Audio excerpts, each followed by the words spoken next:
Como que eu posso treinar, capacitar e enviar pessoas para liderar, mas ao mesmo tempo sem perder o controle, sem perder as rédeas da organização que eu estou liderando? Isso é um equilíbrio. Você quer delegar, mas você tem medo de no delegar você perder as rédeas. Hoje nós vamos falar sobre como guiar sem controlar. Vamos junto aprender?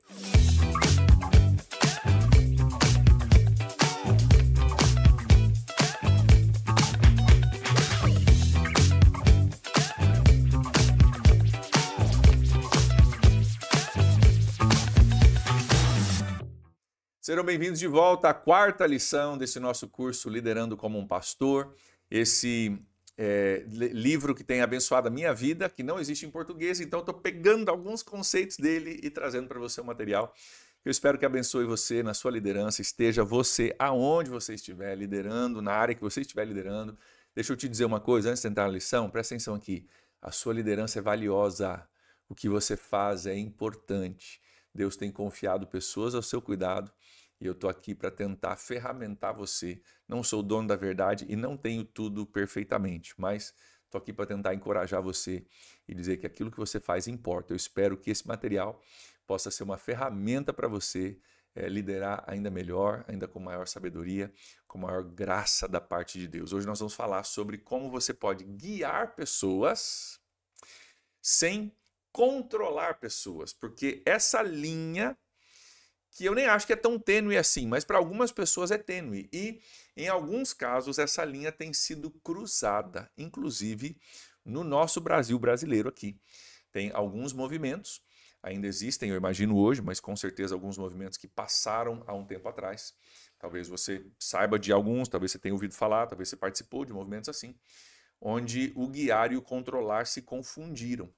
Eu sei de movimentos onde os discípulos, na hora de comprar um carro, precisavam ligar para o seu discipulador para ver se o discipulador aprovava o carro que eles iriam comprar, né? Então, é um guiar que já ficou meio confuso com controlar ali, né? Eu vou fazer uma viagem, vou ligar para o meu discipulador para ver se ele aprova da minha viagem, né? Fica uma coisa um pouco complexa. Olha só o que diz Provérbios capítulo 16, versículo 9. Provérbios 16, versículo 9, muito, muito famoso, muito conhecido, diz assim: em seu coração o homem planeja o seu caminho, mas é o Senhor quem determina os passos. Olha a diferença, planejar e determinar. O homem planeja o seu caminho, nada de errado com isso, nada em você buscar conselho, nada em você pedir ajuda. É próprio Provérbios que diz que na multidão dos conselheiros que há sabedoria. Então é ótimo você ter discipuladores, conselheiros, pessoas que estão te ajudando a acertar, nada de errado com isso. Mas nós precisamos entender o seguinte, nós podemos até planejar algo, mas quem determina os passos é Deus. Nós podemos ajudar, nós podemos aconselhar, nós podemos contribuir, mas nós precisamos ter muito, muito cuidado para não tentar controlar como se nós fôssemos Deus na vida dessas pessoas. E para falar um pouco sobre isso, eu quero que você pense em algumas coisas aqui junto comigo. Nós precisamos entender, você que é pastor, você que é pastora principalmente, queridos, Deus é o dono da sua igreja. Deus é o dono da sua instituição, do rebanho que está debaixo de você, dos imóveis que você cuida, que estão debaixo do seu cuidado. Deus é o dono da igreja. Nós somos administradores somente, somos mordomos daquilo que Deus nos confiou. Por isso, devemos fazer com muito temor, com santo temor, porque não é meu, é de Deus e foi confiado a mim. Mas o dono da igreja é Deus. Cuidado para você não se permitir confundir isso. Começar a achar que você é o dono do pedaço, você é o dono das pessoas, né? Vivemos em um ambiente, e talvez, né? Eu espero que ninguém aqui acredite nisso, mas eu preciso dizer isso porque é uma verdade. Vivemos em um ambiente onde às vezes pastores e líderes se sentem donos das pessoas, né? Ah, se você for lá para outra igreja, eu vou retirar a tua bênção. Eu vou amaldiçoar você, né? Gente, nós não somos donos de ninguém, nós somos todos ovelhas de um só pastor, o nome desse pastor é Jesus, e eu e você, no máximo, somos mordomos que fomos confiados pessoas. Pessoas que vão vir e pessoas que vão sair depois, mas que enquanto estiverem debaixo do nosso cuidado, devem ser amadas, ensinadas, abençoadas, instruídas, e esperamos que elas cresçam debaixo do nosso cuidado. Lembra do apóstolo Paulo? O apóstolo Paulo diz, cara, um regou, o outro plantou, cara, mas quem deu o crescimento foi Deus. Então, não importa quem regou, não importa quem plantou, não importa qual parte do processo, ou qual parte você teve no processo da vida de uma pessoa. O que importa é tudo sobre Deus, é Deus quem deu o crescimento. Uma das minhas orações para a minha igreja aqui, eu como talvez você, na sua igreja, no seu ministério, no seu pequeno grupo, tenho pessoas que chegam e pessoas que saem. Pessoas que vêm, que se convertem, que ficam debaixo do meu cuidado. E aí tem pessoas que por algum motivo saem, por uma direção de Deus, um emprego, uma mudança, enfim, alguma coisa eles saem. E a minha oração sempre é, Pai, eu oro para que durante o tempo que eles estiverem aqui, seja ele qual for, meses ou anos, né? Durante o tempo que eles estiverem aqui, que eles possam ser amados, possam crescer, possam desenvolver a sua fé e os seus relacionamentos, de tal forma que o dia que eles não estiverem mais debaixo da minha liderança, do meu cuidado, que eles olhem para trás e falem que anos incríveis, que meses incríveis nós vivemos naquele ambiente, porque um dia eles não vão estar mais debaixo do meu cuidado. Eu estive recentemente numa igreja que é uma igreja modelo para nós, e tem várias pessoas da nossa igreja que foram para lá com o passar dos anos. Alguns foram por questão de emprego, abriu um emprego lá e eu recomendei essa igreja, eles estão lá servindo nessa igreja hoje. Outros foram porque eu os enviei para essa igreja para serem treinados lá numa escola de liderança. Outros foram porque Deus direcionou mesmo, cara, a palavra do céu, Deus direcionou para essas pessoas irem para aquela cidade. E recentemente eu estava com a minha esposa visitando e nós juntamos a maioria deles para um jantar. A gente sentou junto, a gente, né, botou a fofoca em dia no bom sentido, né? E conversamos, e são pessoas que estiveram debaixo do meu cuidado, e eu celebro isso, e hoje não estão mais, estão em outro ambiente, em outra igreja, né? Mas pela graça de Deus, são pessoas que olham para o ambiente em que estiveram debaixo do meu cuidado, e do cuidado dos líderes que lideram junto comigo, e olham para trás e falam, cara, que tempo precioso a gente viveu. Né, que saudades a gente tem, que lembranças boas nós temos. Estão num lugar extraordinário, extraordinário, mas tem boas lembranças, né, do ambiente onde eles estavam debaixo do meu cuidado. Então, nós não somos donos de ninguém, nós somente administramos aquilo que Deus nos dá. Talvez você esteja semeando, talvez você esteja regando, só lembra que tudo é de Deus, a glória é de Deus, quem dá o crescimento é Deus. Então, sim, administre. Seja um bom mordomo do seu pequeno grupo, do seu ministério de casais, da igreja, da implantação que Deus te deu. Seja um bom mordomo disso. Mas lembre, Deus é o dono. Cuidado para não confundir esses papéis. Eu já fui procurado por lideranças de igrejas que não sabiam o que fazer com um pastor que se achava dono da igreja. Então tome muito, muito cuidado com isso. Nós temos um outro perigo que nós precisamos cuidar. De cuidar com a microgestão dentro da igreja. Sabe o que é microgestão? A microgestão é quando o líder ele cuida de todos os detalhes, ele sabe de todos os detalhes, ele cuida de todos os detalhes, ele opina sobre todas as coisas, ele está envolvido em tudo. Tem a mão e o dedo do líder ou da líder em todos os detalhes da igreja. Isso se chama microgestão. Você foi chamado sim para gerir, sim para liderar, mas não para fazer uma microgestão. Você foi chamado para equipar pessoas para poder, então, desempenhar o trabalho do ministério. Se você esqueceu disso, vai lá para Efésios capítulo 4. Deus deu pastores, líderes, profetas, apóstolos, para equipar os santos, para eles fazerem a obra do ministério. Nós estamos aqui para equipar pessoas, para empoderar pessoas, para somar na vida de pessoas, mas para que essas pessoas, por sua vez, façam o serviço do ministério. E tem líder que, porque não quer liderar, quer controlar, não quer guiar, quer controlar, acaba entrando nesse perigo da microgestão da igreja. E a igreja acaba, ou o grupo acaba sofrendo por causa dessa microgestão. Você sabia, líder, que você pode se tornar a tampa da sua organização? Como que você se torna a tampa? Tampa no sentido do crescimento, tá? A organização está crescendo, crescendo, crescendo, chega um ponto que ela estagna. Por que ela estagna? Em muitos casos, porque o líder tem que estar em tudo. tem que estar envolvido em tudo, tem que estar sabendo de tudo, opinando a respeito de tudo. E se o líder tem que estar em tudo, vai chegar um momento que, cara, o líder não tem mais capacidade, não aguenta mais. E aí a organização acaba sendo limitada pela capacidade de envolvimento do líder principal. Isso se chama microgestão.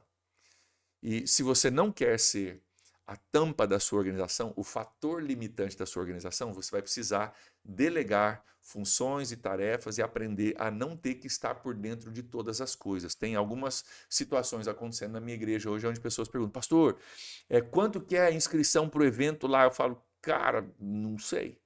Até quando vai, qual que é a data limite de inscrição? Não sei, cara.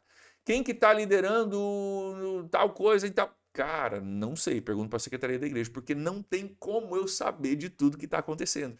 E eu, por minha vez, não quero ser o fator limitante da minha igreja. Então, eu tenho tentado trabalhar nesse sentido. Tem uma frase, mais uma vez, do pastor Craig Groeschel. Gente, eu cito muito o Craig Groeschel, mas é porque eu ouço muito ele e porque não é à toa que ele é o líder da maior igreja da história dos Estados Unidos. Não é a maior igreja dos Estados Unidos hoje. É a maior igreja dos Estados Unidos em qualquer época da história dos Estados Unidos. É um líder nato, um homem que tem uma capacidade de ensinar coisas de forma muito, muito prática. Uma das frases que ele diz o seguinte, que eu já citei talvez aqui, diz o seguinte, você pode ter crescimento ou você pode ter controle, mas você não pode ter os dois. Você pode ter crescimento ou você pode ter controle, mas você não pode ter os dois. Vamos imaginar isso num ambiente pequeno, num ambiente grande. Um ambiente de um pequeno grupo. Se o seu pequeno grupo começa a crescer, você quer abrir, você quer fazer o bolo, você quer fazer o lanche, você quer preparar a casa, você quer fazer o estudo, você quer orar por todo mundo, você quer discipular todo mundo, você quer acompanhar todo mundo, você quer cuidar da agenda do pequeno grupo, você quer visitar todo mundo no hospital. Cara, não dá, vai chegar um momento que não vai dar. Num ambiente pequeno, de pequeno grupo, já não vai dar. Para você crescer, se você vai ficar no controle de todas as coisas, vai ter que deixar alguém fazer o lanche, alguém fazer a visita hospitalar, alguém cuidar da agenda, alguém abrir o PG, alguém liderar o PG para você poder então, né, ou a célula, para você poder então ter crescimento. Quanto mais, se isso já se aplica num ambiente de pequeno grupo ou de um estudo bíblico, de um ministério, quanto mais num ambiente de igreja. Né? Não vai dar para você ter crescimento e ter controle ao mesmo tempo. Então você vai precisar delegar e confiar funções a pessoas. É necessário que isso aconteça. Então, como que a gente treina pessoas? Como que a gente capacita pessoas? Como que a gente delega funções a pessoas sem perder a direção? Como que a gente pode fazer isso? Mas, pastor, se eu não estiver em tudo, observando tudo que está acontecendo, cada palavra, cada ação, cada pregação, cada pequeno grupo, cada ministério, se eu não estiver lá para ver o que estão fazendo, como é que eu faço para não perder as rédeas? E tem pastor que quer microcontrolar todas as coisas, tem que estar em todos os eventos para ver se não estão fazendo coisa errada. Queridos, é muito importante, é uma conversa para outro dia, tá? Mas a forma de você capacitar outros e não perder a direção é ensiná-los os valores e os princípios que a sua organização representa. Isso é para todos os ambientes, da sua igreja, do seu ministério, do seu pequeno grupo. Você tem que ter valores e princípios. Na minha igreja nós temos valores, 7 valores que nós comunicamos com todo membro, com todo líder, com todo visitante. 7 valores. E o que eu procuro fazer? Soltar pessoas da minha confiança para liderarem, mas eles estão liderando dentro do ambiente, nós temos alguns valores. Esses valores não devem ser corrompidos. Então, um dos nossos valores, por exemplo, é a inclusão. Nós vamos receber pessoas de braços abertos e corações abertos, independentemente de quem seja. É o que nós dizemos aqui, inclusão. Tem muitas formas de você ser inclusivo, de você receber pessoas de braços abertos. Eu não importo como você vai receber as pessoas, desde que você receba de braços abertos e corações abertos. Tem gente que recebe com uma lembrancinha em cada evento, vai ter que ter uma lembrancinha para o evento, para lembrar, para as pessoas se sentirem acolhidas e levar uma lembrança. Você quer fazer lembrancinha? Show de bola, faz lembrancinha sem problema nenhum. É uma forma de você ser inclusivo e acolher as pessoas. Tem gente que não faz lembrancinha, não tem problema. Eu não estou preocupado no como, eu estou preocupado no o que você está fazendo. Tá sendo fiel aos valores? Então vai, então segue, não tem problema nenhum. Um dos outros valores que a gente tem é excelência. E às vezes tem eventos que estão acontecendo e fala, cara, não está excelente. A gente chama a pessoa de volta, eu não vou controlar como a pessoa faz tudo, o jeito que ela abre, quanto tempo que ela fala, eu não vou controlar tudo isso. Mas se tem valores que estão fugindo do valor da excelência, a gente puxa de volta e fala, ó, tem o valor da excelência aqui que está sendo ferido, nós precisamos trabalhar. Eu não vou microcontrolar como você faz todos os eventos ou todos os ministérios. Mas o valor da excelência precisa ser mantido. Então, como que eu treino, capacito e delego líderes sem perder a direção? Como que eu permito um ministério acontecer onde eu não preciso estar nesse ministério, onde eu não sei quem tá falando lá, o que estão falando, qual que é o tema que está sendo discutido, eu não preciso saber, desde que os valores estejam sendo respeitados. Então, treine quando você for treinar os seus líderes em treinamento, quando você for treinar os seus pastores auxiliares, os seus líderes de ministério, treine eles nos valores e nos princípios. Se eles absorverem os princípios e os valores, eles vão poder liderar cada um do seu jeito, com a sua personalidade, com lembrancinha ou sem lembrancinha, né? Mas dentro dos seus valores. E é assim que você pode ter crescimento sem ter que controlar tudo. Você controla através dos valores, mas não microcontrolando, sem essa microgestão, né, da sua igreja. Vamos lembrar da história de Moisés? Lá em Êxodo capítulo 18, depois você pode ler se você quiser ler. Não vou ler por uma questão de tempo, né? Mas o que aconteceu? Moisés estava sendo inundado com questões de decisão, de ser juiz entre o povo e disputas que o povo tinha, estava sendo inundado com situações, ele já não dava conta mais de cuidar da sua família, não dava conta mais de liderar as pessoas, porque todas as disputas e todas as situações onde não havia acordo vinham para Moisés ouvir os dois lados, questionar os dois lados e decidir. E Jetro, sogro de Moisés, depois você lê lá, Êxodo capítulo 18, ele vem, ele olha para Moisés de fora e fala, cara do céu, você vai se matar, você está doido, não tem como, não tem como. E Jetro então dá uma ideia, cara, divide a turma aí, em grupos de 50, grupos de 100, e escolhe um líder, uma líder que esteja qualificada para ouvir, pelo menos na primeira instância, vamos dizer assim, né? Primeira instância, para ouvir e decidir. Se eles não derem conta, se chegaram, cara, isso aqui é cabeludo demais, eu não dou conta, eles podem subir para você, mas aí a primeira camada de decisões, a primeira camada de implementação, tem pessoas da sua confiança que estão fazendo isso por você. E só vai chegar para você, então, aquilo que de fato eles não conseguirem resolver. E Moisés acata essa decisão e talvez em parte, né, foi essa decisão e esse ouvir e acatar que permitiu Moisés de cumprir a sua missão e ser o grande líder do povo de Israel que ele se tornou. Eu garanto para você que se Moisés não tivesse tido um Jetro na vida dele, né, um sogro para dar uma direção para ele ali, provavelmente ele teria, como muitos pastores têm sofrido, muitos líderes têm sofrido, teria bugado, porque está carregando tudo sozinho, teria tido um problema de saúde mental, de saúde espiritual, de saúde emocional, teria jogado tudo para cima e abandonado, dizendo que a culpa é dos outros, quando às vezes tem alguns ajustes que nós precisamos fazer na nossa liderança. O povo não deixou de ter demanda. O povo que Moisés estava cuidando. O povo não deixou de ter disputas, demandas, litígios, dificuldades. O povo não deixou de ter problema. A solução não é que o povo não tenha problema. A solução é que eu tenha uma estrutura organizada com pessoas capacitadas para cuidar da demanda do povo. Então, você pode sim implementar valores, você pode sim entender que você não é o dono da igreja, você só administra, e convidar pessoas para te ajudarem na administração dessas áreas. Isso se aplica a todos os ambientes, na sua igreja, isso se aplica no seu ministério, se você está à frente do ministério, numa implantação, numa frente missionária, numa célula ou um pequeno grupo. Em todos esses ambientes você pode e deve treinar pessoas para assumirem funções dentro dos valores e princípios que você está ensinando. Você não vai ensinar, é assim que você tem que orar, desse jeitinho. Mas não, quais são os nossos valores?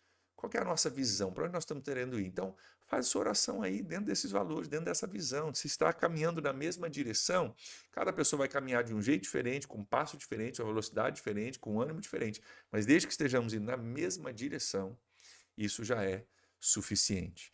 Queridos, olha só essa frase-chave, pega aí para você.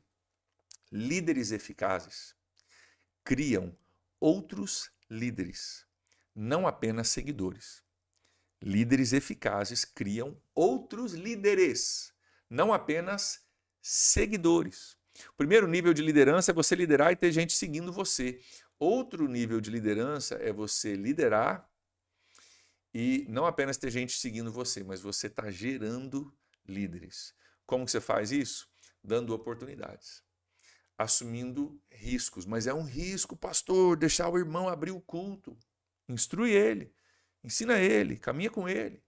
Deixa ele aprender os teus princípios, os teus valores e deixa ele começar a ter essas experiências. Bons líderes, líderes eficazes, criam outros líderes, não apenas seguidores.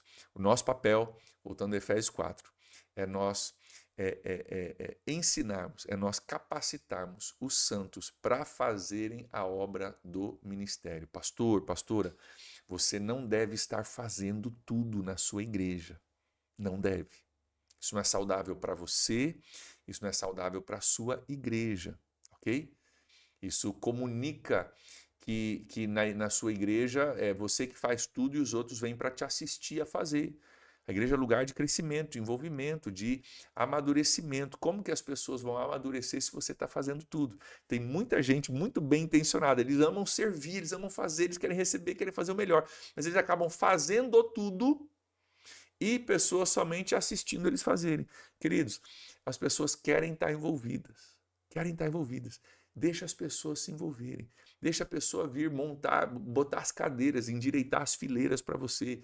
Deixa a pessoa trazer um lanche, sabe? A pessoa se sente parte, se sente envolvida e devagarzinho você vai vendo essa capacidade dessa pessoa sendo desenvolvida e você guia ela sem controlar toda a situação. Talvez, para alguns de nós, a nossa maior tampa na nossa liderança seja a nossa necessidade de estar no controle de todas as coisas. Deixa eu te incentivar a você permitir que pessoas comecem a tomar pequenos passos. Claro que a gente não entrega o controle de tudo, né, a primeira vez, mas a gente vai ensinando devagarzinho, vai modelando aquilo que a gente quer ver, vai corrigindo aquilo que precisa ser corrigido. Nós falamos sobre isso no episódio passado, né? De como a gente pode trazer correção. Vai corrigindo, vai melhorando e vai treinando não somente seguidores, mas líderes abaixo de nós. Deixa eu te perguntar, quem que você está preparando como líder hoje? Tem alguém que você está preparando como líder?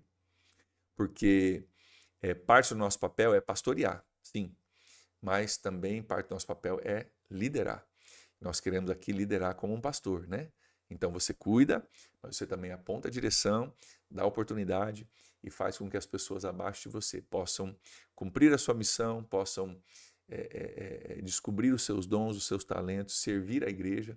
E quem sabe vai chegar um momento em que o ministério que você hoje lidera, amanhã vai estar debaixo da liderança de uma dessas pessoas e essa pessoa vai estar voando, e o ministério vai estar voando e você vai estar livre para fazer outra coisa que o Senhor vai te mostrar.